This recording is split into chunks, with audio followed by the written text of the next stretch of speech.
सभी को जय मसीह की एक बार फिर से। जिस प्रकार से हम सरदीस की कलीसिया से हम कुछ बातों को यहाँ सीख रहे हैं, जस्ट हमारे याद के लिए, हमारे रिमाइंडर के लिए मैं फिर से जो हमने अब तक सीखा है सरदीस की कलीसिया में, मैं उन्हें दोहराना चाहता हूँ। और उससे पहले कोई भी एक जन पुनः हमारे बीच में उन अगर वचनों को पढ़ दे तो बहुत अच्छा होगा। प्रकाशित वाक्य 3 अध्याय 1 से लेके 6, इन वचनों को अगर पढ़ देंगे तो अच्छा रहेगा। सरदीस की कलीसिया के दूत को यह लिख, जिसके पास परमेश्वर की 7 आत्माएं और 7 तारे हैं, वह यह कहता है कि मैं तेरे कामों को जानता हूँ। तू जीवित तो कहलाता है, पर है मरा हुआ। जागृत हो और उन वस्तुओं को जो बाकी रह गई हैं और जो मिटने को हैं, उन्हें दृढ़ कर, क्योंकि मैंने तेरे किसी काम को अपने परमेश्वर के निकट पूरा नहीं पाया। इसलिए स्मरण कर कि तूने कैसी शिक्षा प्राप्त की और सुनी थी, और उसमें बना रह और मन फिरा। यदि तू जागृत ना रहेगा तो मैं चोर के समान आप जाऊंगा, और तू कदापि ना जान सकेगा कि मैं किस घड़ी तुझ पर आप पड़ूंगा। पर हाँ, सरदीस में तेरे यहाँ कुछ ऐसे लोग हैं जिन्होंने अपने अपने वस्त्र अशुद्ध नहीं किए, और वे श्वेत पहने हुए मेरे साथ घूमेंगे, क्योंकि वे इस योग्य हैं। जो जय पाए उसे इसी प्रकार श्वेत वस्त्र पहनाया जाएगा, और मैं उसका नाम जीवन की पुस्तक में से किसी रीति से ना काटूंगा, पर उसका नाम अपने पिता और उसके स्वर्गदूतों के सामने मान लूंगा। जिसके कान हो वह सुन ले कि आत्मा कलीसियाओं से क्या कहता है। आमीन। हम पिछले हफ्ते तक हमने 3 अध्याय के, जब हम इस सरदीस की कलीसिया से सीख रहे हैं, हमने पिछले हफ्ते तक 3 वचनों तक, 3 आयत तक हमने कुछ बातों को सीखा है। और मैं एक बार फिर से, जिस प्रकार से मैंने कहा कि मैं उन्हें दोहराना चाहता हूँ, सारी बातों को नहीं बल्कि बहुत ही संक्षिप्त तौर पे मैं बताना चाहता हूँ। जिस प्रकार से इस कलीसिया के विषय में हम पढ़ते हैं, जो सरदीस एक आत्मिक तौर पे या आत्मिक रूप से एक मृतक कलीसिया के नाम से जानी जाती है। और इस कलीसिया के विषय में यीशु कहता है कि इनकी जो रेपुटेशन है, इनकी ख्याति प्रसिद्धि है ना, बाहरी तौर से अगर देखा जाए जीवित है, मगर यीशु मसीह इन्हें कहना चाहता है कि वो आत्मिक तौर से मरे हुए हैं।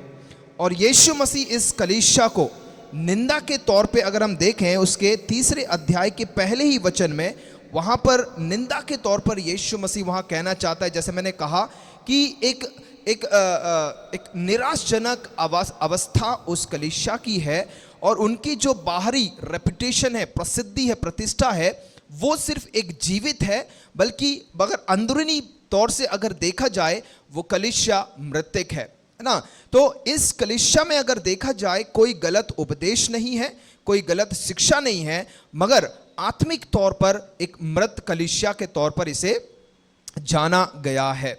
और आगे हमने देखा था फिर एक जो आज्ञा इस कलीसिया के प्रति अगर देखा जाए, जो हमने 3 अध्याय 2 वचन में हमने देखा था, जो कहता है कि जागृत हो जा, है ना, कि मसीह सरदीस की कलीसिया से कह रहे हैं कि वह जाग जाए और मरने से पहले जो कुछ बचा हुआ है वो उससे क्या करने पाए, मजबूत करने पाए। यह हमने पिछले हफ्ते हमने देखा था। और उसके बाद हमने देखा है एक चेतावनी के तौर पर यीशु मसीह का वचन इस कलीसिया के प्रति आता है, जो 3 वचन में कहता है कि जो हमने अभी पढ़ा है, वो कहता है, इसलिए स्मरण कर कि तूने किस रीति से शिक्षा प्राप्त की और सुनी थी, और उसमें बना रहे और मन फिरा। और यदि तू जागृत ना रहेगा तो मैं चोर के समान आ जाऊंगा, और तू कदापि ना जान सकेगा कि मैं किस घड़ी तेरे ऊपर आ गया, है ना। तो ये एक चेतावनी के तौर पर हम देखते हैं कि यीशु मसीह इस कलीसिया के प्रति क्या कहना चाहता है। अब हम आते हैं इसके 4 वचन में, और चौथा वचन इस प्रकार से कहता है, पर हां, है ना, देखिएगा कि एक यीशु मसीह यहां पर जो इनके विरुद्ध कहना चाहता था, उस विरुद्ध की बातों को कहने के बाद और यहां पर एक निंदा के तौर पर यीशु मसीह जब यहां पर कहने के बाद, अब देखिएगा कि चौथे वचन में यीशु मसीह की जो बात करने की एक जो टोन है वो बिल्कुल बदल जाती है ना। वो क्या कहता है कि पर हां, सरदीस में तेरे यहां कुछ ऐसे लोग हैं जिन्होंने अपने अपने वस्त्र अशुद्ध नहीं किए, वे श्वेत वस्त्र पहने हुए मेरे साथ घूमेंगे क्योंकि वे इस योग्य है ना। अब इस कलीसिया के प्रति यीशु मसीह की जो प्रशंसा है ना, प्रशंसा के तौर पर यीशु मसीह यहां कुछ बातें इस कलीसिया के लिए कहना चाहता है। अब वो प्रशंसा क्या है ना, अगर देखा जाए कि क्या इस कलीसिया के लिए कोई कमेंडेशन है या कुछ प्रशंसा के तौर पर यीशु मसीह कहना चाहता है, हां, मगर इट डजंट कम फर्स्ट। वो जो प्रशंसा है वो पहले नहीं आती है, वो सेकंड, वो बाद में आती है ना। हमने अभी देखा कि निंदा के तौर पर उनके खिलाफ कुछ बातें यीशु मसीह कह रहा था, मगर इस वचन में प्रशंसा के तौर पर यीशु मसीह उन्हें कुछ कहना चाहता है। और इस वचन को मैं दो तीन नजरिए से आपके सामने रखना चाहता हूं, है ना, दो तीन अनुवाद करके और दो तीन पर्सपेक्टिव से मैं उससे आपके सामने रखना चाहता हूं, है ना। एक बार फिर से कोई चौथे इस वचन को पढ़ लीजिएगा, तीसरे अध्याय के चौथे वचन को। पर हाँ, सरदीस में तेरे यहाँ कुछ ऐसे लोग हैं जिन्होंने अपने अपने वस्त्र अशुद्ध नहीं किए, वे श्वेत वस्त्र पहने हुए मेरे साथ घूमेंगे क्योंकि वे इस योग्य हैं। जो जय पाए उसे इसी प्रकार श्वेत वस्त्र पहनाया जाएगा। ओके, बस चौथा वचन जो हमने पढ़ा है क्या कहता है, मैं एक बार उसे उर्दू में भी पढ़ देता हूं। अलबत्ता सरदीस में तेरे यहां थोड़े से ऐसे शख्स हैं जिन्होंने अपनी पोशाक आलूदा नहीं की, वो सफेद पोशाक पहने हुए मेरे साथ सैर करेंगे क्योंकि वे इस लायक हैं, है ना। और हिंदी में भी बहुत अच्छी तरह से लिखा गया है ना। यीशु कहता है क्योंकि वे इस योग्य हैं। अब इस योग्यता के विषय में हम देखते हैं, है ना, इसका शुरुआती भाग क्या कह रहा है कि सरदीस में तेरे यहां कुछ लोग हैं, है ना। इस कुछ लोग के विषय में अगर बात किया जाए, है ना, इस्राएलियों को जब परमेश्वर ने चुना, जब पुराने नियम से ही जब हम आते हैं, एक रेमिनेंट करके, है ना, कुछ बचे हुए जो लोग हैं, वो हमेशा से यीशु मसीह इन रेमिनेंट, इन बचे हुए लोगों के विषय में बात करता है। चाहे इस्राएलियों को यीशु मसीह ने चुना हो और ये इस्राएली परमेश्वर से दूर हो गए हों, मगर जो संख्या दूर गई है और जो संख्या यीशु मसीह के करीब है, वो जो करीब हुई संख्या है वो एक रेमिनेंट कहलाई जाती है, बची हुई संख्या। जो संख्या परमेश्वर से दूर नहीं गई है, परमेश्वर के विरुद्ध उन्होंने पाप नहीं किया है, परमेश्वर की इच्छा के खिलाफ गए नहीं हैं, एक ऐसे रेमिनेंट हमेशा यीशु परमेश्वर के सानिध्य में या परमेश्वर की नजर में बने हुए हैं, है ना। जब इस्राएलियों ने राजाओं के समय, न्यायों के समय, भविष्यवक्ताओं के समय भी जब पाप किया, परमेश्वर से दूर गए, परमेश्वर जब उन्हें बंधुआई में भी लेकर गया, वहां पर भी हम देखते हैं ये रेमिनेंट, ये बचे हुए लोग हमेशा परमेश्वर की नजर में बहुमूल्य हैं, है ना। अब यहां पर भी हम देखते हैं यीशु मसीह इस सरदीस की कलीसिया को क्या कहना चाहता है कि तेरे यहां कुछ ऐसे लोग हैं, मतलब उस, है ना, कह सकते कि उस सरदीस कलीसिया में शायद बहुत सारे संख्या में लोग होंगे, डिनोमिनेशंस होंगी, अलग अलग प्रकार के लोग आ रहे होंगे, मगर उन सबके बीच में देखिएगा कहता है कि कुछ बचे हुए लोग हैं, है ना, जो विश्वास योग्यता से बने हुए हैं, जिन्होंने अपने वस्त्रों को गंदा नहीं किया है, जिन्होंने परमेश्वर के प्रति अनाज्ञाकारिता नहीं दिखाई, जिन्होंने जो परमेश्वर की इच्छा के खिलाफ नहीं गए, है ना। और उनके विषय में अगर कहा जाए, ये वो लोग हैं जो परमेश्वर के साथ साथ चलते हैं, है ना। अब ये परमेश्वर के साथ साथ चलने वाले जो लोग हैं, कह सकते हैं वो इनोक के समान हैं, जिसके बारे में हम उत्पत्ति 5 अध्याय में हम पढ़ते हैं। और खास तौर से जब हम 24वें वचन में पढ़ते हैं, उस 24वें वचन में हम देखते हैं इस इनोक के बारे में लिखा गया है कि इनोक फिर ना रहा, क्योंकि वो इनोक परमेश्वर के साथ साथ चलता था, और फिर ना रहा क्योंकि परमेश्वर ने उसे उठा लिया, है ना। तो एक ऐसा व्यक्ति जो एक ऐसी जाति या एक ऐसी पीढ़ी के बीच में रह रहा है, जो पीढ़ी परमेश्वर के खिलाफ पाप कर रही है, परमेश्वर के विरुद्ध पाप कर रही है, परमेश्वर के नजर में जो गलत है उन्हीं चीजों को कर कर परमेश्वर को दुख पहुंचा रही है। मगर एक ऐसी पीढ़ी में ये क्या कर रहा है, ये जो व्यक्ति है वो क्या कर रहा है,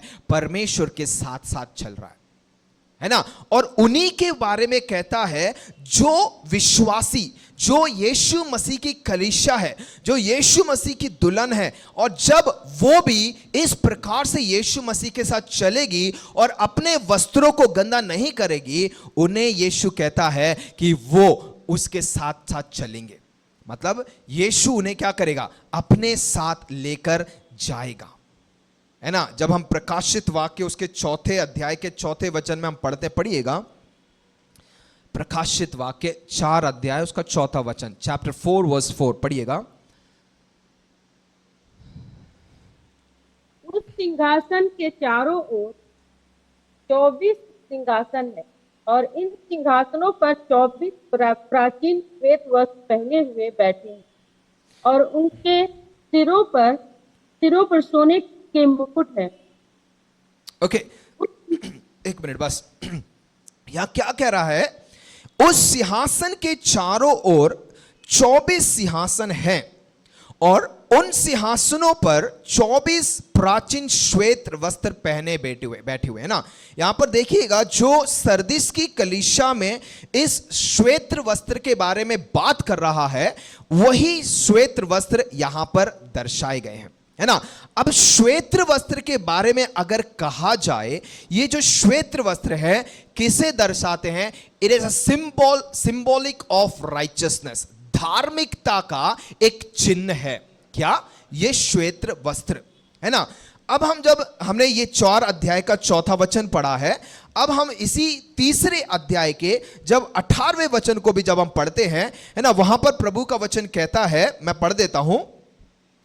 इसलिए मैं तुझे सम्मति देता हूं कि आग में ताया हुआ सोना मुझसे मोल ले कि धनी हो जाए, और श्वेत वस्त्र ले कि पहनकर तुझे अपने नंगेपन की लज्जा ना हो, और अपनी आंखों में लगाने के लिए सुरमा ले कि तू देखने पाए, है ना। देखिए यहां पर भी वो श्वेत वस्त्र के बारे में प्रभु का वचन बात करता है। क्या कह रहा है कि श्वेत वस्त्र ले कि तू पहनकर तुझे अपने नंगेपन की लज्जा ना होने पाए, है ना।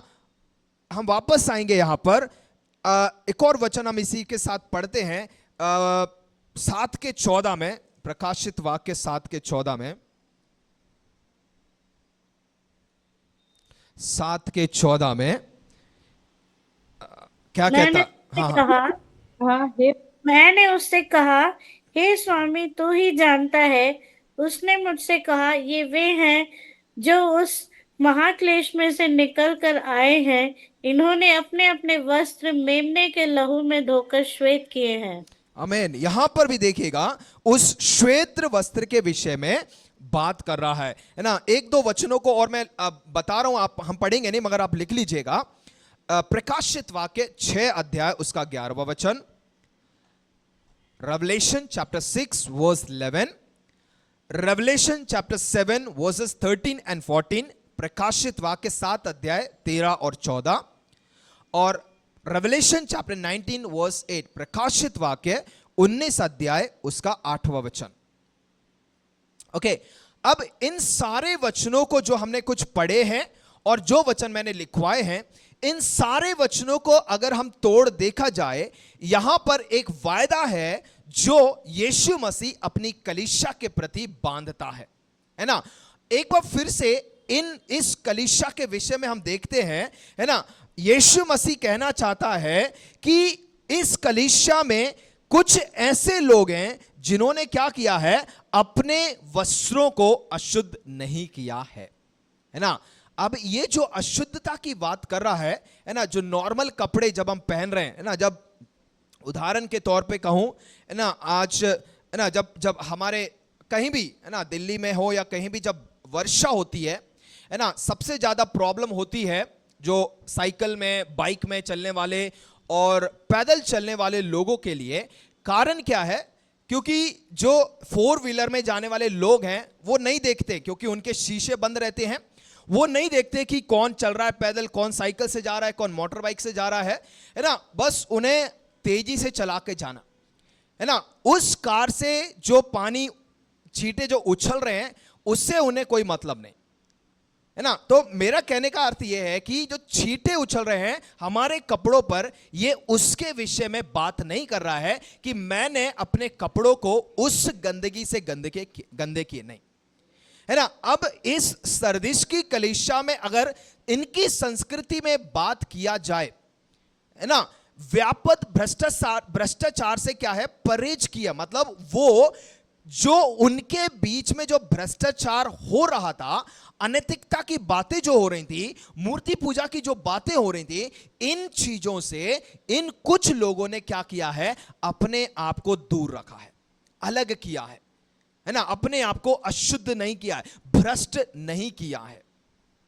तो कहने का मतलब है कि अनैतिकता और मूर्ति पूजा का कोई दाग उनके जीवन को गंदा नहीं कर सका, है ना।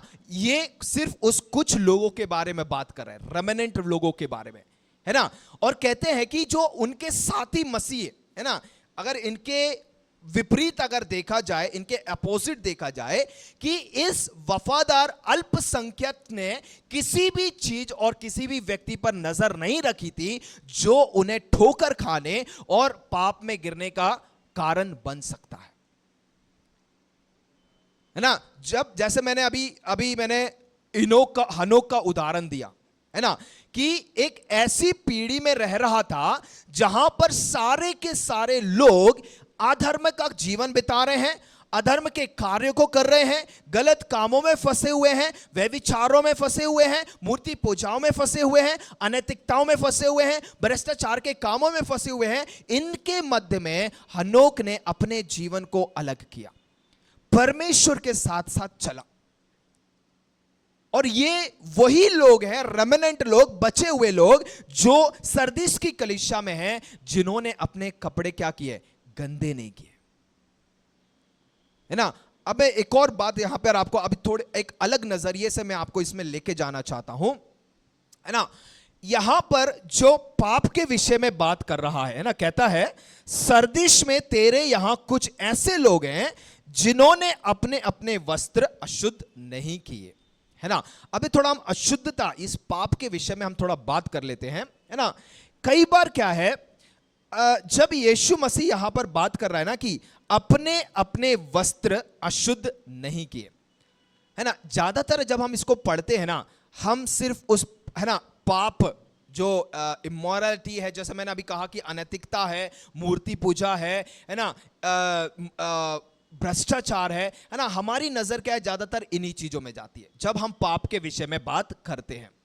मगर देखिएगा, ऐसे भी पाप होते हैं जिन्हें कहा गया है since of commission and since of omission, मतलब आदेश के पाप और चूक के पाप।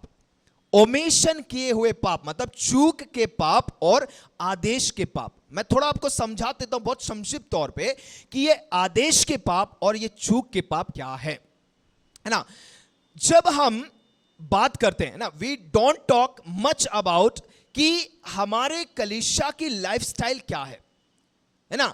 Something in the style of church we have become when we have no longer talk about our use of terms of sins of commission or sins of omission.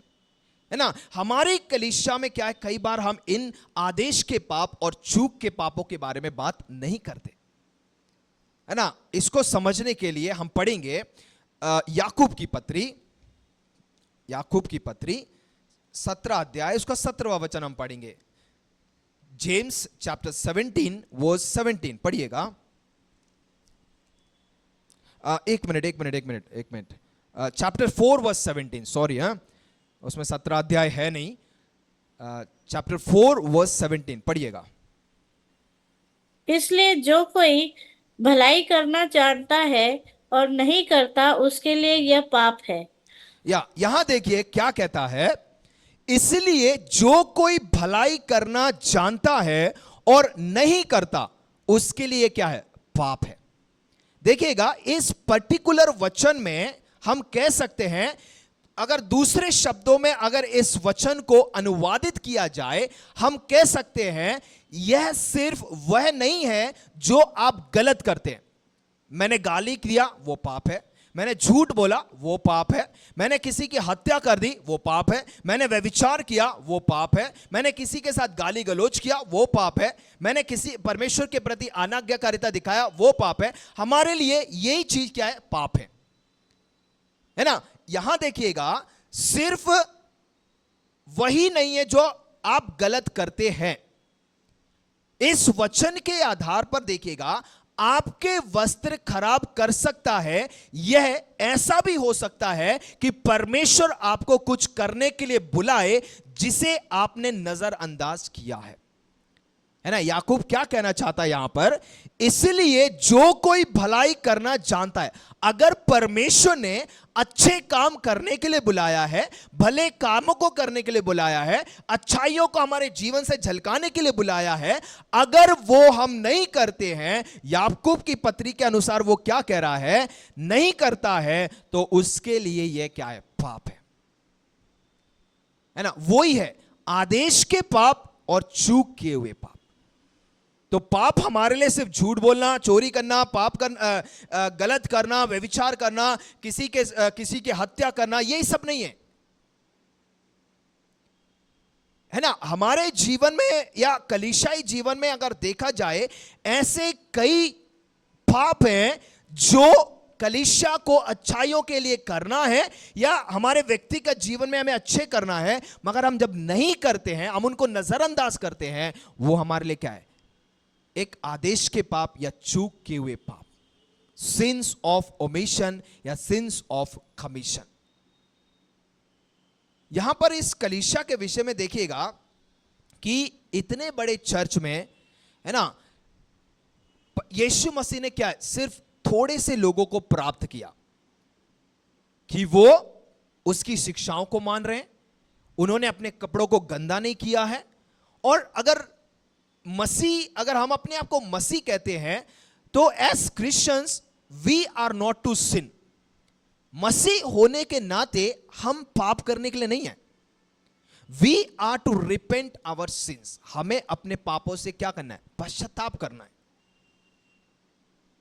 इसका अर्थ यह है कि हमें अपने पापों के लिए क्षमा मांगना है।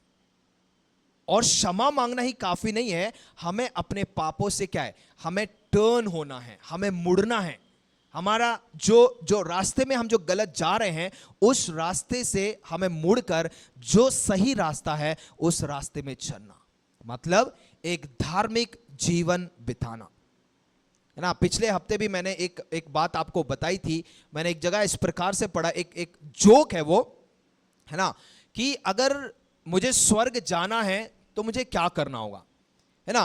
कहता है take right and go straight, कि आप सीधा रास्ता लें और बिल्कुल सीधा जाएं। मतलब अगर हमारे जीवन में कुछ टेढ़ापन है तो हम क्या सीधे हो जाएं और बिल्कुल सीधा चलें, वो हमें क्या करेगा, स्वर्ग की ओर लेके जाएगा। तो यीशु मसीह यहां पर यही कहना चाहता है कि ये जो थोड़े धर्मी लोग हैं जिन्होंने अपने कपड़े को गंदा नहीं किया है, वो क्या है, उनके विषय में यीशु मसीह क्या कह रहा है, आखिर जो तीसरे अध्याय के प्रकाशित वाक्य में तीसरे अध्याय के चौथे वचन में, वे श्वेत वस्त्र पहने हुए मेरे साथ घूमेंगे क्योंकि वे इस योग्य है ना। अगर आज इस पृथ्वी पर हम अपने वस्त्रों को श्वेत कर कर, है ना, धार्मिकता के जीवन को बिताते हैं, एक धर्म के कार्यों को हमारे जीवन से करते हैं, तो यीशु मसीह हमें अपने साथ जब लेके जाएगा, हम भी उसके साथ उस श्वेत वस्त्र को पहने क्या करेंगे, उसके साथ घूमेंगे, है ना। अगर ये जो व्हाइट रोब्स के बारे में आप बात कर रहा है ना, ये एक पवित्रता ना, यहां पर इंग्लिश में लिखा गया है, these white ropes that he talks about stand for holiness and purity, है ना। धार्मिकता तो है मगर पवित्रता और शुद्धता के विषय में भी बात कर रहा है। मतलब कहना चाहता है कि हमारे जीवन में जो शुद्धता और जो पवित्रता होनी चाहिए वो ऐसा होना चाहिए कि मसीह जिस प्रकार से हमारा पवित्र है, उस पवित्रता में हमारे जीवन को जीना, है ना। एक वचन पढ़िएगा, मत्ती 17 का 2 पढ़िएगा, Matthew chapter 17 verse 2। Matthew chapter 17 verse 2। वहां उनके सामने उसका रूपांतर हुआ और उसका मुंह सूर्य के समान चमका और उसका वस्त्र ज्योति के समान उजला हो गया। ओके, इसी के साथ एक और वचन पढ़िएगा, मरकुस 9 का 3, Mark chapter 9 verse 3। Mark chapter 9 verse 3। पहला था मैथ्यू चैप्टर 17 वर्स 2 और अभी है मार्क चैप्टर 9 वर्स 3। पढ़िएगा। और उसका वस्त्र ऐसा चमकने लगा और यहाँ तक उज्जवल हुआ कि पृथ्वी पर कोई धोबी भी वैसा उज्जवल नहीं कर सकता। ओके, अब यहां पर जिन वस्त्रों के बारे में बात किया गया, यहां पर यीशु मसीह के बारे में कहता है, चाहे वो मत्ती 17 का 2 हो या मरकुस 9 का 3 हो, है ना। यहां पर यीशु मसीह के विषय में कहा गया है, क्या कहता है, और वहां उनके सामने उसका रूपांतरण हुआ और उसका मुंह सूर्य के समान चमका और उसका वस्त्र ज्योति के समान उजला हो गया, है ना। अब इसी 17 अध्याय के ऊपर आइएगा, 16 अध्याय का उसका 28 वचन एक बार पढ़िएगा। 16 अध्याय का 16 का 28 पढ़िएगा।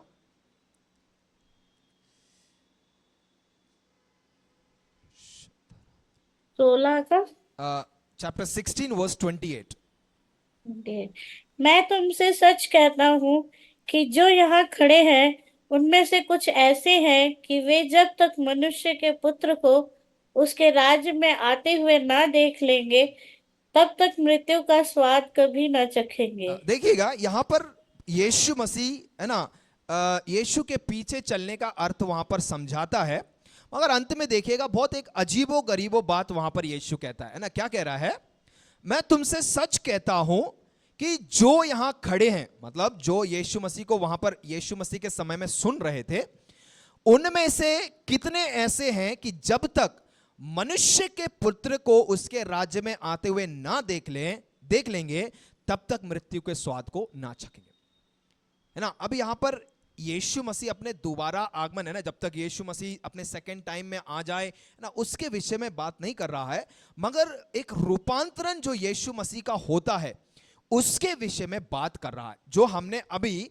17 अध्याय उसके 1 और दूसरे वचन में हमने पढ़ा है ना। खास तौर से दूसरे वचन में जो यीशु मसीह का रूपांतरण हुआ है, उस रूपांतरण के बारे में यीशु मसीह बात कर रहा था कि कुछ लोग हैं जो यीशु मसीह को कैसे देखेंगे, उसके राज्य में आते हुए, मतलब उसके राज्य में यीशु मसीह कैसा हो जाएगा, उसका रूप बदल जाएगा, वो रूपांतरण हो जाएगा, है ना। आगे क्या कहता है, उसका मुंह सूर्य के समान होगा, चमकेगा और उसके वस्त्र ज्योति के समान उजाले हो जाएंगे, मतलब श्वेत वस्त्र हो जाएंगे। मतलब कहना चाहता है कि जब यीशु मसीह आएगा तो वो कैसा उसके राज्य में उसका रूप हो जाएगा। और सिर्फ वही नहीं, वो अपने लोगों के लिए भी कहना चाहता है और उसका वादा यही है कि जो प्योरिटी यहां पर दर्शाई गई है, पवित्रता दर्शाई गई है, होलीनेस यहां पर दर्शाई गई है, ये उनके लिए रिजर्व्ड है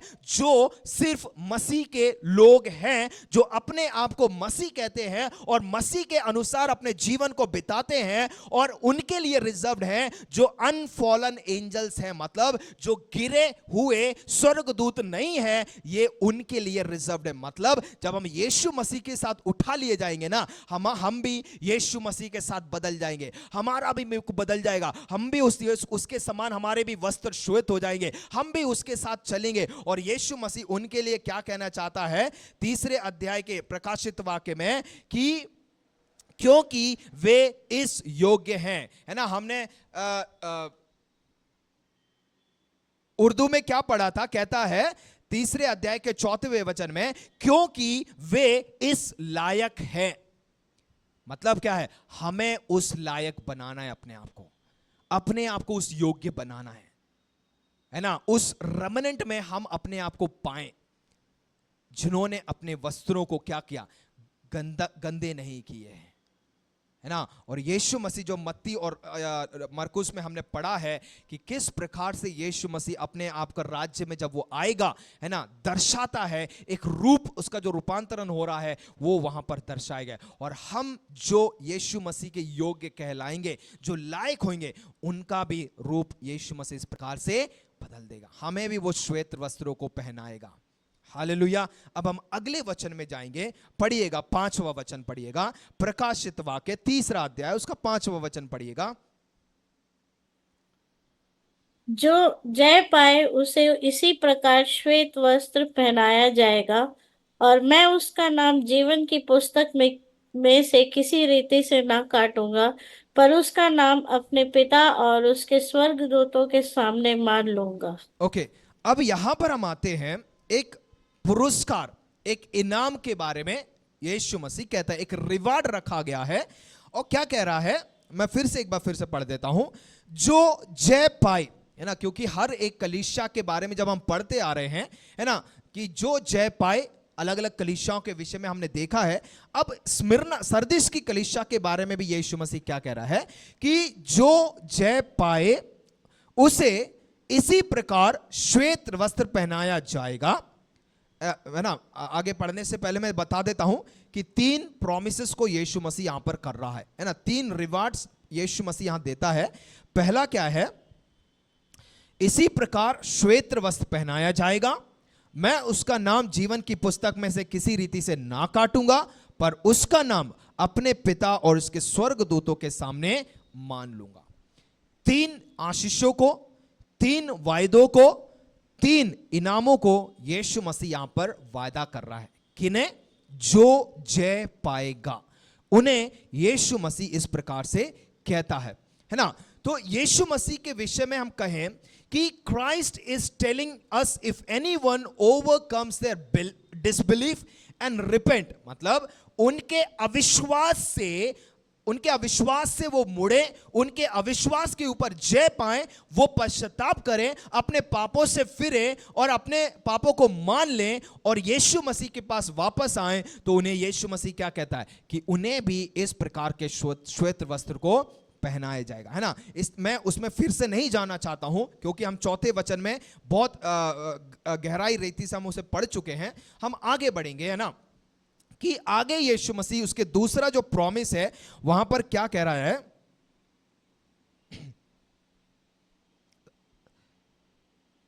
मैं उसका नाम जीवन की पुस्तक में से किसी रीति से नहीं काटूंगा, है ना। यहां पर देखिएगा यीशु मसीह कहना चाहता है कि सच्चे विश्वासियों को सफेद वस्त्र पहनाए जाएंगे। वो एक वायदा है ना, कि उनके नाम मेमने की जीवन की पुस्तक में से कभी हटाए नहीं जाएंगे। मतलब किनके? जिन्हें श्वेत वस्त्र पहनाया जाएगा। अब देखिएगा ये जो पुस्तक है, मतलब ये जो जीवन की पुस्तक के बारे में यहां बात किया गया है, यह पुस्तक युगों युगों से सभी सच्चे विश्वासियों की एक रजिस्ट्री है, जिन्हें उनके पास अनंत जीवन है। मतलब जिनके पास अनंत जीवन है, मतलब जिनको एक अनंत जीवन के तौर पर रखा गया है, या जिन्होंने माना है, या जिन्होंने अपने जीवन में विश्वास किया है, उनका नाम क्या है ना। जैसे मैंने यहाँ रजिस्ट्री लिखवाया ना, जैसे है ना रजिस्ट्रेशन होता है जब आप किसी प्रोग्राम में चलाए जाए या किसी कलीसिया में जब आप मेंबर बनते हैं, एक रजिस्ट्रेशन के तौर पे, मेंबरशिप के तौर पे आपका नाम भरा जाता है, वहां लिखा जाता है ना। तो उसी प्रकार से यहां पर हम देखते हैं कि विश्वासियों की रजिस्ट्री है जिसके नाम अनंत जीवन की पुस्तक में लिखे गए। आगे हम देखते हैं कि इसका अर्थ है क्या जो यीशु मसीह यहां पर कहना चाहता है, कि कुछ लोग जीवन की पुस्तक से नाम ना मिटाने के इस वाक्यांश को चेतावनी के रूप में भी लेते हैं। कि उनका नाम जीवन की पुस्तक से कट गया या जो भी है ना, वो हम देखेंगे अभी थोड़ी देर के बाद यहां पर। मगर देखिएगा, इस पुस्तक में अगर कहा जाए वायदे के रूप में हम इसे देख सकते हैं। क्यों? क्योंकि यह पुस्तक कब लिखी गई? अगर एक प्रश्न के तौर पर पूछा जाए, ये जो जीवन की पुस्तक है कब लिखी गई? अगर मैं आप लोगों से भी पूछूं, ये जो जीवन की पुस्तक है, जो एक वायदा की हुई एक जो पुस्तक है, ये कब लिखी गई थी? है ना? मैं आगे भी अगर क्वेश्चन अगर आगे पूछूं, मैं पूछ सकता हूं, क्या इस पुस्तक में नाम तब जोड़े जाते हैं जब कोई व्यक्ति बच जाता है? मतलब जब वो विश्वास करता है, उद्धार पाता है, तब उसका नाम इस जीवन की पुस्तक में लिखा जाता है। अगला क्वेश्चन है, जब वे मर जाते हैं और फिर भी विश्वास करते हैं, तब लिखा जाता है? या यह पुस्तक कब लिखी गई थी? ये तीन प्रश्नों के आधार पर हम इसका आंसर ढूंढने की कोशिश करेंगे। मगर हम 2-3 वचनों को पढ़ लेते हैं। पहले निकालिएगा प्रकाशित वाक्य 13 अध्याय उसका 8वां वचन पढ़िएगा। रेवलेशन चैप्टर 13 वर्स 8 पढ़िएगा।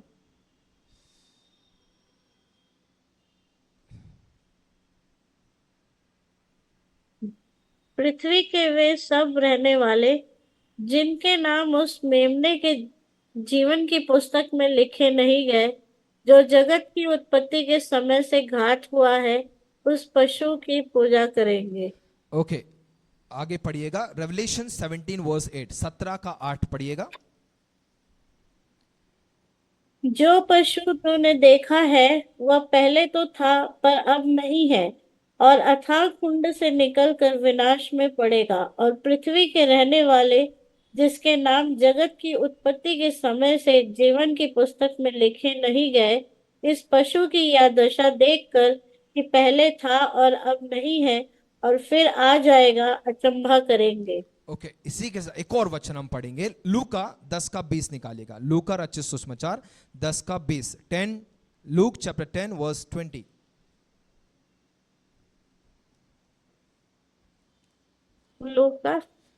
लूक 10 का 20 पढ़िएगा। आवाज कम आ रही है आपकी। लूक 10:20, लूका 10 का 20। तो भी इससे आनंदित मत हो कि आत्मा तुम्हारे वश में है, परंतु इससे आनंदित हो कि तुम्हारे नाम स्वर्ग पर लिखे हैं। अब यहां देखिएगा कि सभी घटनाओं के बारे में परमेश्वर के पूर्व ज्ञान में यह वास्तव में दुनिया की नींव से पहले लिखी गई थी, है ना।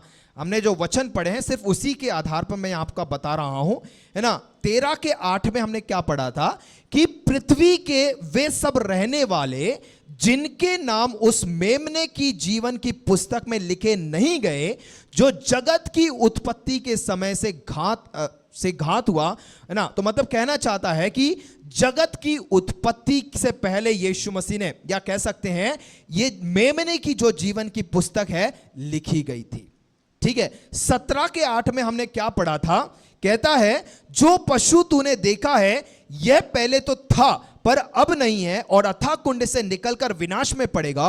और पृथ्वी के रहने वाले जिनके नाम जगत की उत्पत्ति के समय से जीवन की पुस्तक में लिखे नहीं गए। देखिए हर जगह जो हमने वचन पढ़े जीवन की पुस्तक के विषय में बात कर रहा है, इसलिए मैंने कहा कि यह वास्तव में दुनिया की नींव से पहले लिखी गई एक जीवन की पुस्तक है ना। और लूका 10 के 20 में जो हमने पढ़ा है, जो यीशु मसीह अपने चेलों को कहता है, तो भी इससे आनंदित मत हो कि आत्मा तुम्हारे वश में है, परंतु इससे आनंदित हो कि तुम्हारे नाम स्वर्ग में लिखे गए, है ना। मतलब जीवन की पुस्तक में लिखे गए हैं, उसके लिए हमें क्या करना है? आनंदित होना है ना। मैं आगे एक दो बातों को इन वचनों से बताना चाहता हूं कि इस पुस्तक में, है ना, परमेश्वर के लोगों के नाम हैं जिन्हें परमेश्वर ने अनंत जीवन प्राप्त करने के लिए चुना है। अब इस वायदे को अपने दिल और दिमाग में समा जाने दे कि यीशु मसीह ने क्या किया है, हमारे नाम कहां लिखे? जीवन की पुस्तक में लिखे, है ना। एक कॉन्फिडेंस होना, एक आत्मविश्वास होना है कि हमारे नाम कहां लिखे गए हैं? जीवन की। मतलब जो उत्पत्ति से पहले, सृष्टि से पहले जो पुस्तक थी, उस पुस्तक में हमारे नाम लिखे गए हैं, है ना। अब मसीह अपने जीवन की पुस्तक से अपना नाम कभी नहीं मिटाएगा, हम ये भी अपने दिमाग में लिख ले, है ना। मगर देखिएगा इसकी जो वास्तविकता है, हम आगे देखते हैं कि बाइबल कहती है कि परमेश्वर की उपस्थिति में पुस्तक खोली गई, है ना। निकालिएगा प्रकाशित वाक्य 20 अध्याय उसका 12वां वचन पढ़िएगा, चैप्टर 20 वर्स 12। फिर मैंने छोटे बड़े सब मरे हुओं को सिंहासन के सामने खड़े हुए देखा, और पुस्तकें खोली गई, और फिर एक और पुस्तक खोली गई, अर्थात जीवन की पुस्तक, और जैसा उन पुस्तकों में लिखा हुआ था वैसे ही उनके कामों के अनुसार मरे हुओं का न्याय किया गया। ओके, 21 का 27 भी पढ़ लीजिएगा, चैप्टर 21 वर्स 27 भी पढ़ लीजिएगा। परंतु उसमें कोई अपवित्र वस्तु या घृणित काम करने वाला या झूठ का गढ़ने वाला किसी रीति से प्रवेश ना करेगा, पर केवल वे लोग जिसके नाम मेमने के जीवन की पुस्तक में लिखे हैं। ओके, अब यहां पर देखिए, जिस प्रकार से मैं ऊपर आपको कह रहा था कि इस पुस्तक में परमेश्वर के लोगों के नाम लिखे गए, है ना, अनंत जीवन प्राप्त करने के लिए जो हमें चुना है, और यीशु मसीह ने इस एक वायदे के तौर पर हमारे नाम वहां पर लिखे गए। ये हमारे लिए वायदा है, हमारे लिए आशीष है, और जैसे मैंने कहा कि हम अपने दिलो दिमाग में ये सब लिख ले, है ना, और हमारा नाम जीवन की पुस्तक से कभी मिटाया नहीं जाएगा। मगर अगली जो 2 वचन हमने अभी यहां पढ़े हैं, एक निराशा देने वाले वचन हैं, जो 20 के 12 में हमने पढ़ा। क्या कहता है? फिर मैंने छोटे बड़े सब मरे हुओं को सिंहासन के सामने खड़े हुए देखा, और पुस्तकें खोली गई, और फिर एक और पुस्तक खोली गई, अर्थात जीवन की पुस्तक, और जैसे उन पुस्तकों में लिखा हुआ था उनके कामों के अनुसार मरे हुओं का न्याय किया गया।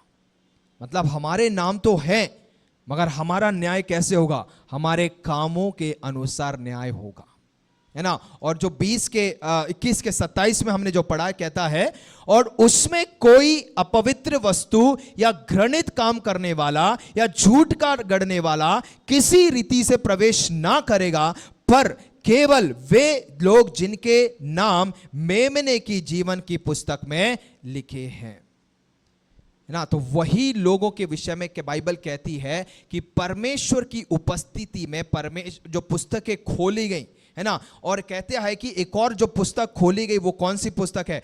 जीवन की पुस्तक वहां पर खोली जाती है ना। तो यदि आपने, जैसे हमने अभी ऊपर हमने पढ़ा, जैसे मैं कह रहा था कि, है ना, हम सबके लिए एक आशा की बात है कि हमारा नाम क्या है उस जीवन की पुस्तक में लिखा गया। बट अपना जीवन मसीह को जो दे दिए हैं और उनका नाम जो इसमें से लिखा गया है, अब इसका अर्थ यह नहीं है कि हम अपने जीवन को कैसे भी बिता सकते। सही बात है कि हमारा नाम इस जीवन की पुस्तक से नहीं काटा जाएगा। और जैसे हमने पहला जो वायदा हमने जो पढ़ा था 3 अध्याय के 5वें वचन में, क्या कहता है कि जो जय पाएगा, पहला जो रिवार्ड वहां पर लिखा गया है, उससे इसी प्रकार श्वेत वस्त्र पहनाया जाएगा। मतलब जिन्होंने अपने जीवन को, अपने वस्त्रों को गलत कामों में, गंदगी में, अनैतिकताओं में, व्यभिचारों में, मूर्ति पूजाओं में गंदे नहीं किए गए हैं, मगर अपने आप को शुद्ध रखा है, प्योर रखा है, राइचस लाइफ बिताई है, उनको यीशु मसीह कहता है कि वे उसके साथ साथ श्वेत वस्त्रों को पहनकर चलेंगे। और आगे कहता है कि उनका नाम क्या होगा? जीवन की पुस्तक में किसी रीति से नहीं काटूंगा। जो अपने वस्त्रों को श्वेत हमेशा रखेंगे, प्योर रखेंगे, होली रखेंगे, राइचस लाइफ जिएंगे, उनका नाम जीवन की पुस्तक से कभी नहीं कटेगा, है ना। इस आयत को मैं और 2-3 बातों को मैं बताकर फिर हम आगे बढ़ेंगे। ये जो सरदीस कलीसिया के विषय में देखा जाए कि हर जो एक वफादार विश्वासी है, उनके लिए कुछ वायदे हैं। देखिएगा, जैसे हम यहां पर पढ़ते आ रहे हैं, जो खासतौर से 4 वचन में अभी हमने देखा है, यीशु मसीह इस कलीसिया के बारे में क्या कह रहा है कि सरदीस में तेरे यहां कुछ ऐसे लोग हैं। मतलब जो अभी हमने रेमिनेंट लोगों के बारे में, बचे हुए लोगों के बारे में अभी हमने इतिहास देखा है, शुरुआत से कैसे ही ये जो रेमिनेंट लोग हैं परमेश्वर के लिए खास है। क्यों? क्योंकि ये जो रेमिनेंट बचे हुए लोग हैं ये हमेशा परमेश्वर के प्रति वफादार बन रहे हैं।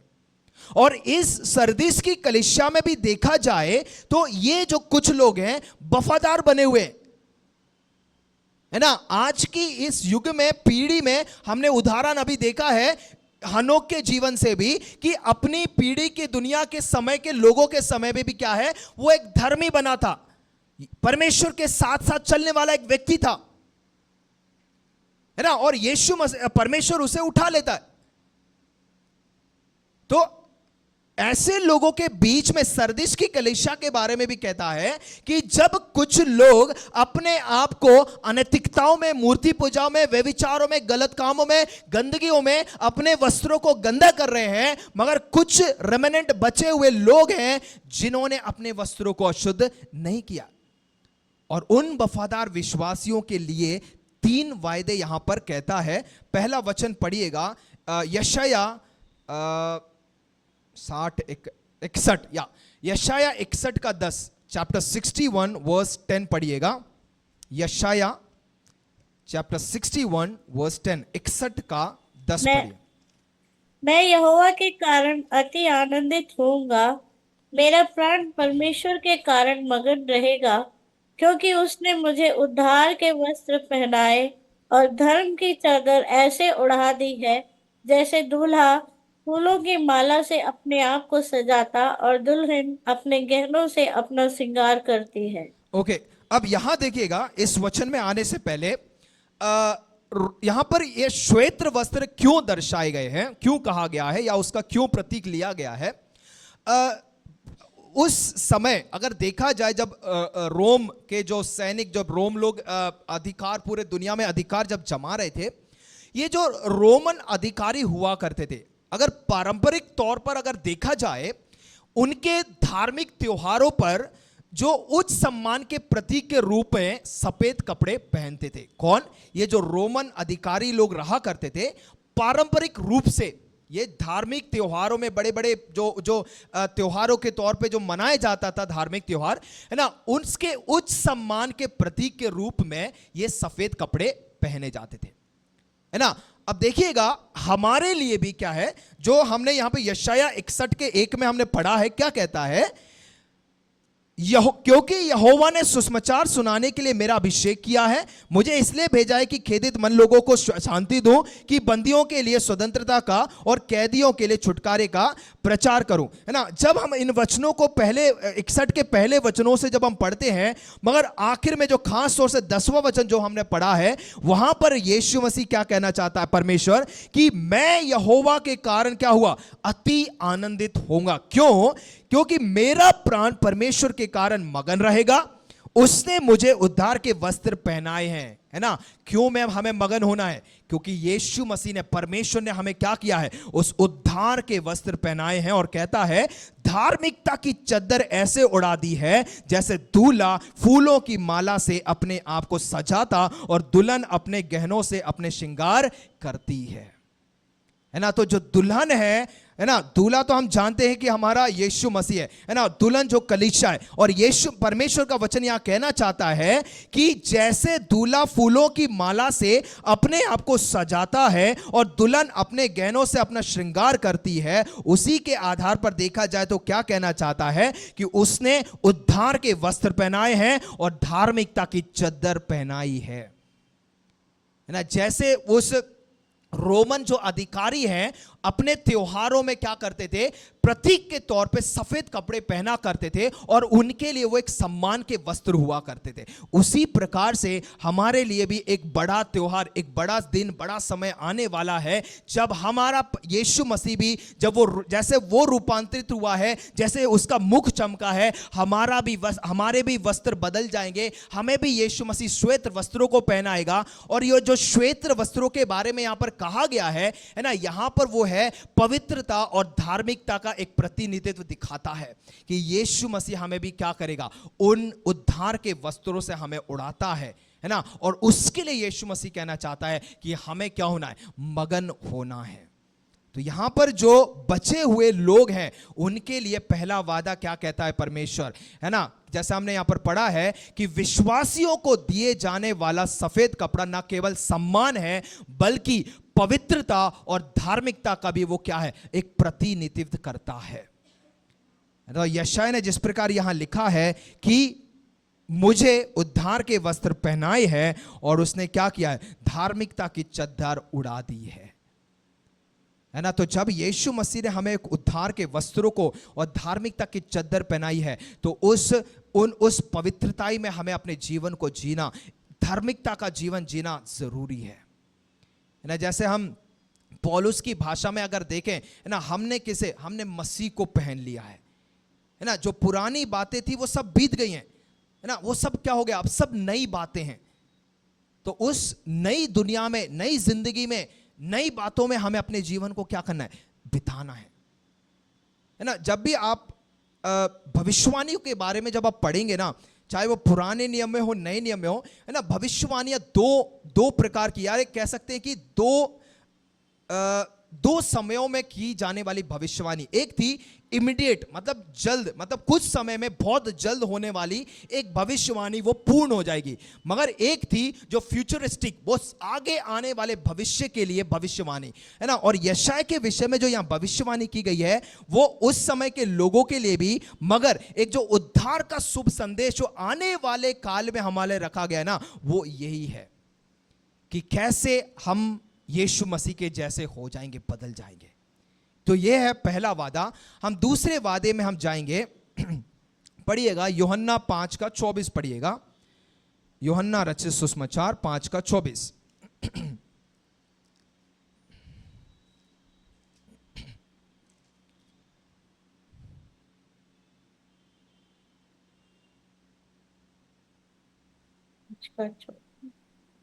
Chapter 5 verse 24, 5:24।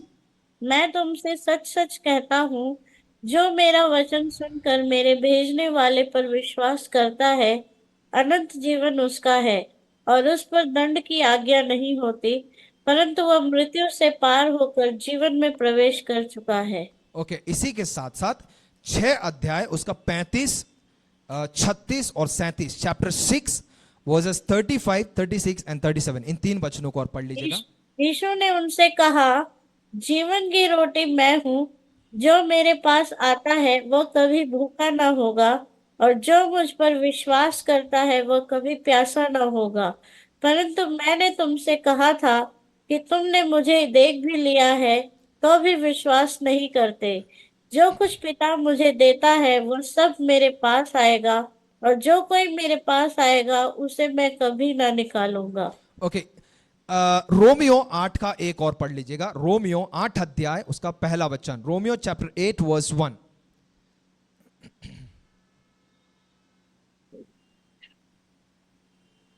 उसी दिन यरूशलेम की रोमियो 8 का एक रोमियो।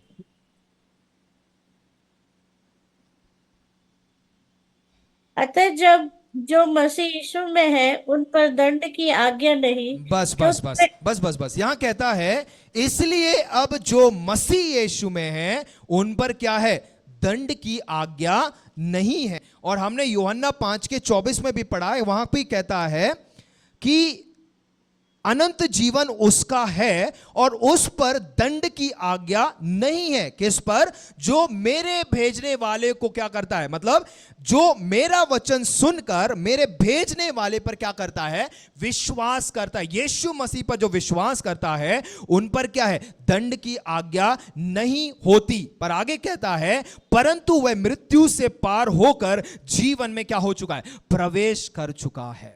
मतलब अब जो दूसरा वादा यीशु मसीह यहां पर करता है वो क्या है कि जीवन की पुस्तक से विश्वास योग्य विश्वासी का नाम नहीं मिटाया जाएगा। किसका? विश्वास योग्य विश्वासी का, है ना। कुछ लोगों का मानना है ना कि एक बार विश्वास कर लिया, उद्धार पा लिया, बस हो गया, अब उनका हमेशा के लिए उद्धार हो गया ना। ये नहीं है ना। इसका अर्थ अगर देखा जाए, जब यीशु मसीह प्रकाशित वाक्य 3 अध्याय में भी जब कह रहा है ना कि विजेता, मतलब जो विजय पाएगा, तब हमें यह जानकर हमें सुरक्षित होना जरूरी है कि उसका नाम क्या है, जीवन की पुस्तक से कभी हटाया नहीं जाएगा। किसका? जो विश्वास योग्य है ना। तो ये है दूसरा वादा। तीसरा वादा हम देखते हैं, पढ़िएगा प्रकाशित वाक्य उसका 3 का 1 मिनट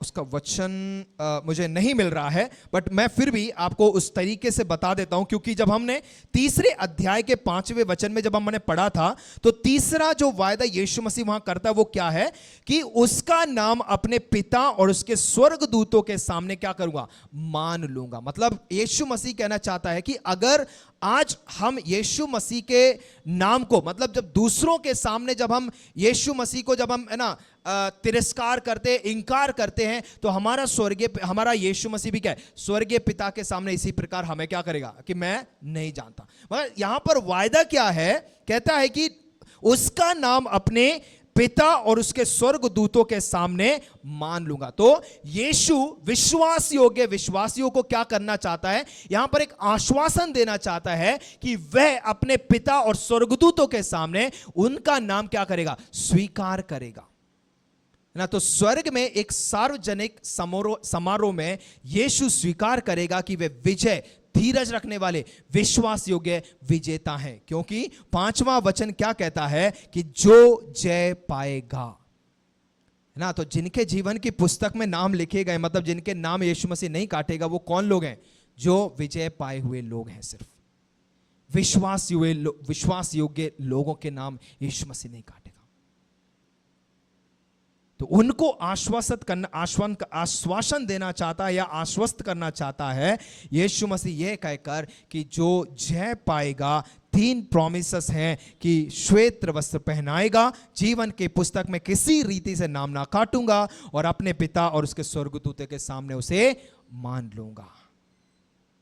आखिरी वचन पढ़कर हम समाप्त करेंगे। यहां पर तीसरे अध्याय का 6वां वचन क्या कहता है, जिसके कान हो वह सुन ले कि आत्मा कलीसियाओं से क्या कहता है ना। यह वचन कान रखने वाले सभी लोगों से आह्वान करता है कि वे कलीसियाओं को यीशु के प्रेरित संदेशों पर ध्यान दें और उनमें निहित निर्देशों का पालन करें। कि जो निर्देश, जो आज्ञाएं हमारे लिए यीशु मसीह ने दी हैं, उन आज्ञाओं को मानना है ना, उन निर्देशों का पालन करना।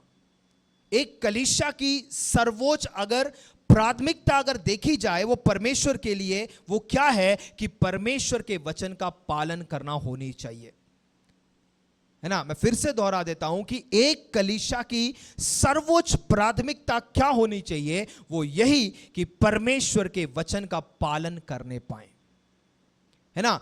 एक सुंदर इमारत होना ही काफी नहीं है, एक शानदार पादरी होना ही जरूरत नहीं है ना। आयु संबंधित कार्यक्रमों का अधिकता या वो कार्यक्रम कलीसिया में बढ़ रहे हैं, सिर्फ वही काफी नहीं है।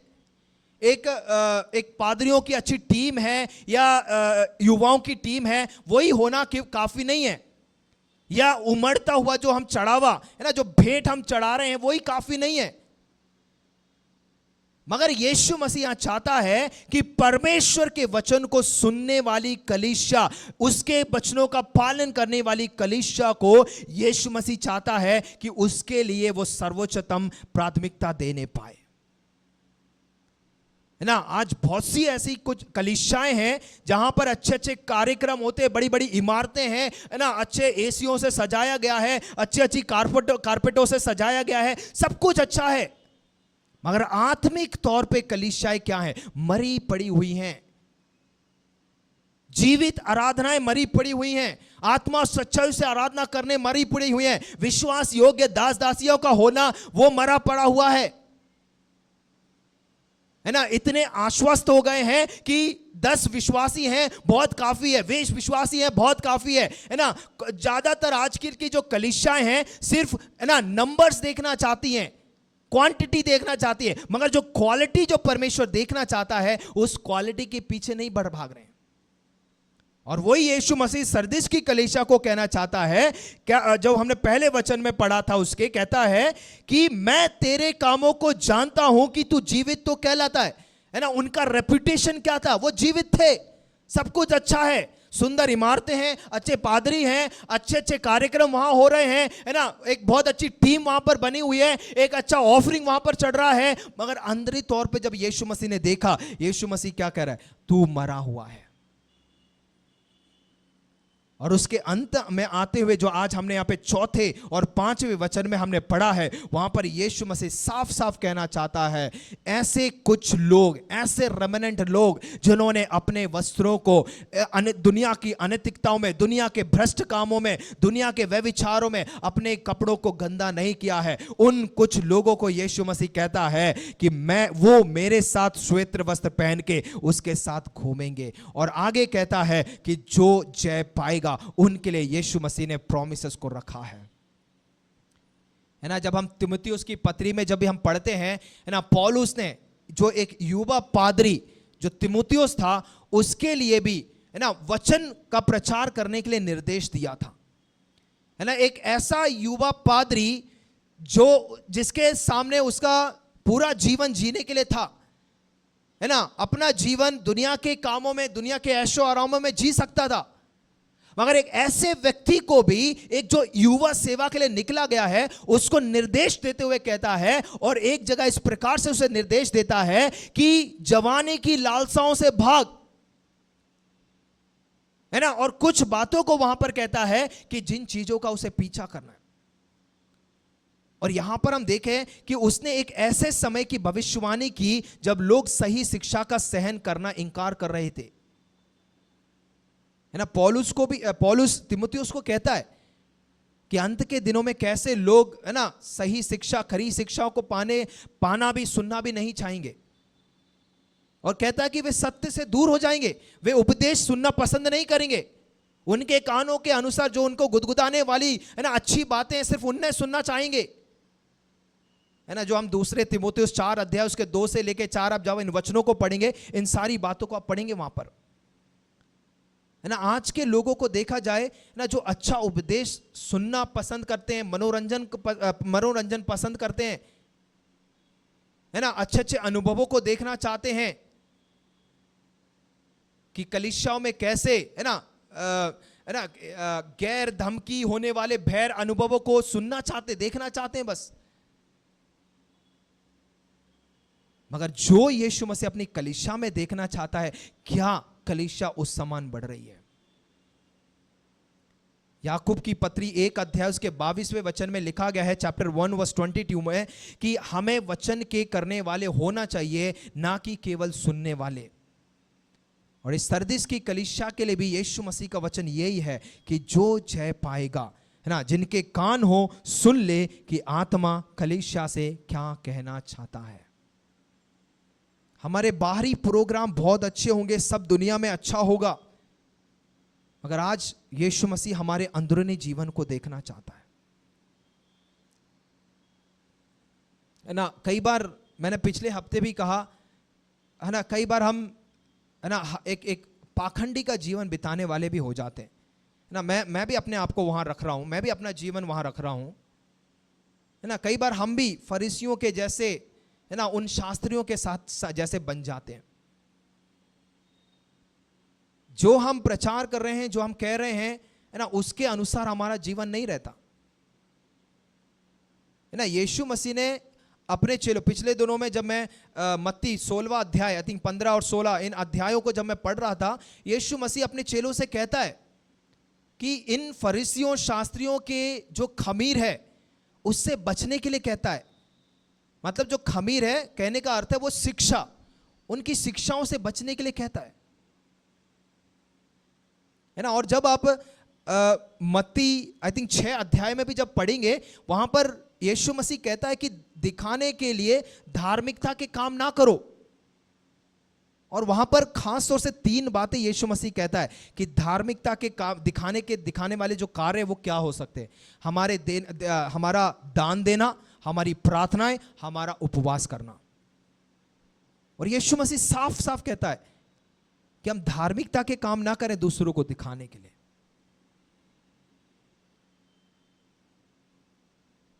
है ना। हम मसीह लोग है ना, हम रियल लाइफ को, जो रियल लाइफ जो है ना, उसे छोड़कर हम एक रियल लाइफ में जीना हम सीखें। क्योंकि हम सब नाटक करना चाहते हैं बस, है ना। यहां पर सुन रहे, जितने भी सुन रहे हैं, अपना व्यक्तिगत तौर पे मत लीजिएगा, ये मेरे लिए भी है, सब आपको पहुंचाने से पहले सबसे पहले ये मेरे लिए भी है ना। और जब ये जूम में, यूट्यूब में भी डाला जाएगा, मुझे यूट्यूब में भी सुनने वाले प्रिय भाई बहनों, है ना, ये हम सबके लिए है कि, है ना, हम उस रियल लाइफ को छोड़कर, है ना, एक नाटकीय जिंदगी को छोड़कर हम रियल लाइफ को जीना सीखें, एक वास्तविकता को जीवन जीने वाले जिए।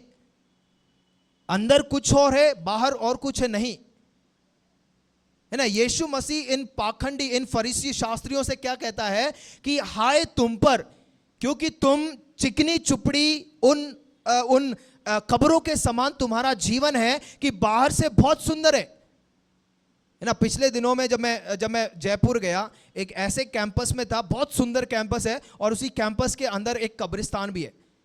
और जब खिड़की से देख रहा था, जब बहुत सुंदर है, हर जो कब्रें लोगों को गाड़ा अंदर गया ना, बाहर से बहुत सुंदर बनाया गया है। मगर आप आज जाके आप उसे खोद के देखिएगा, अंदर क्या मिलेगा आपको। वो है कुछ हम जैसे विश्वासियों का जीवन। बाहर से हम बहुत अच्छा दिखाना चाहते हैं, है ना। जब आपको, हमें कहीं जाना होता है ना, शादियों में जाना होता है, जब हमें चर्च भी आना होता है ना, चर्च का कुछ फंक्शन है, क्रिसमस प्रोग्राम है ना, हम अपने आप को इतना अच्छे से संवारते हैं ना कि आज हमें कोई देखकर बोलना चाहिए, वाह क्या अच्छा दिख रहा है भाई, कितना अच्छी दिख रही है। मगर आत्मिक तौर पे उसी चीज को लीजिएगा कि जब हम उसके भवन में आते हैं, क्या हम अपने हृदय को उतना सुंदर करते हैं जहां पर यीशु देखकर कहे कि वाह कितना सुंदर हृदय है आपका, कितना अच्छा जीवन है। हम दुनिया की वाहवाही पाना चाहते हैं, मगर आज यीशु मसीह हमारे बारे में क्या कहता है? आज मेरे बारे में, या ब्लेसी दीदी के बारे में, या मानसी के बारे में, या कलीसिया में यहाँ बैठी रूबी दीदी हैं, बाकी लोग हैं, पास्टर जी हैं, है ना, इनके बारे में हम बहुत अच्छा अच्छा कह देंगे, है ना। हमारे पास्टर साहब हमेशा एक उदाहरण देते हैं ना कि एक व्यक्ति जब अगर जिंदा रहता है, हम उसके बारे में बहुत भला बुरा कहेंगे, मगर जब वो मर जाता है ना, हमें ना कहने वाली बातें भी हम अच्छी अच्छी बातें कह के आते हैं, है ना। उस समय वो बातें काम नहीं आएंगी।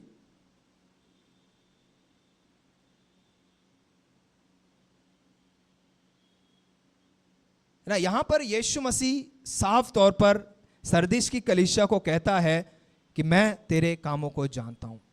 आज परमेश्वर हमारे कार्यों को देखता है, जानता है।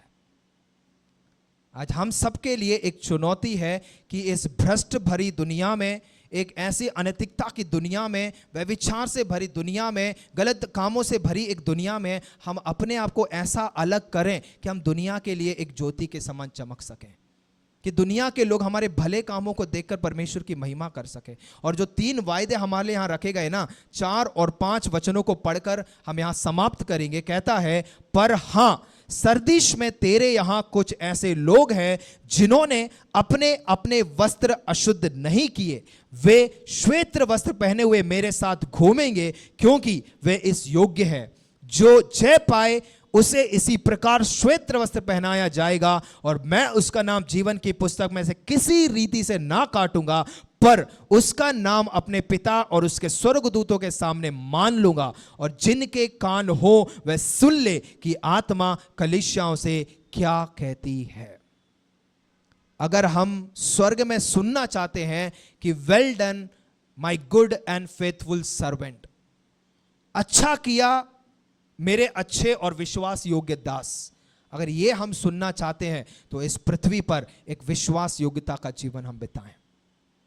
हम ये ना सुन पाए कि रितेश मैं तुझे नहीं जानता, है ना। जब हम ऊपर जाएं और जब पुस्तकें खोली जाएं, मेरे कर्मों के वजह से, है ना, मेरा जीवन, है ना, वहां ना डाला जाए जहां मुझे नहीं जाना है, या यीशु मसीह मुझसे ऐसा ना कह दे कि मैं तुझे नहीं जानता, है ना। इसलिए यीशु मसीह ने उन लोगों को कहा कि जो मुझे प्रभु प्रभु पुकारते हैं वो स्वर्ग राज्य के काबिल नहीं हैं, बट वो जो उसकी इच्छाओं पर चलते हैं। आइए हम अपनी आंखों को बंद करेंगे, हम प्रार्थना में जाएंगे। जो भी वचन आज हमने यहाँ सीखा है, सुना है, परमेश्वर ने बात किया है, हम अपने जीवन को एक बार और हम समर्पित करेंगे।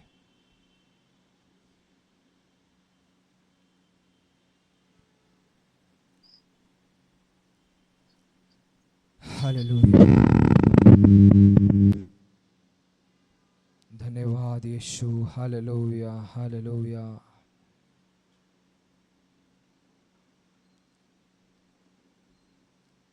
हम कुछ क्षण लेंगे, हम अपने जीवन को एक बार और हम परखेंगे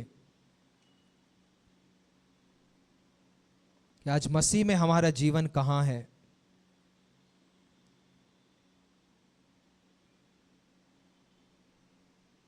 क्या हमारा चाल चलन मसीह जैसा है? क्या हम मसीह के साथ चल रहे हैं या नहीं? हम उसके प्रति आज्ञाकारी हैं या नहीं? हम अपने वस्त्रों को श्वेत रख रहे हैं या नहीं? हम अपने जीवन को कितना संवार रहे हैं?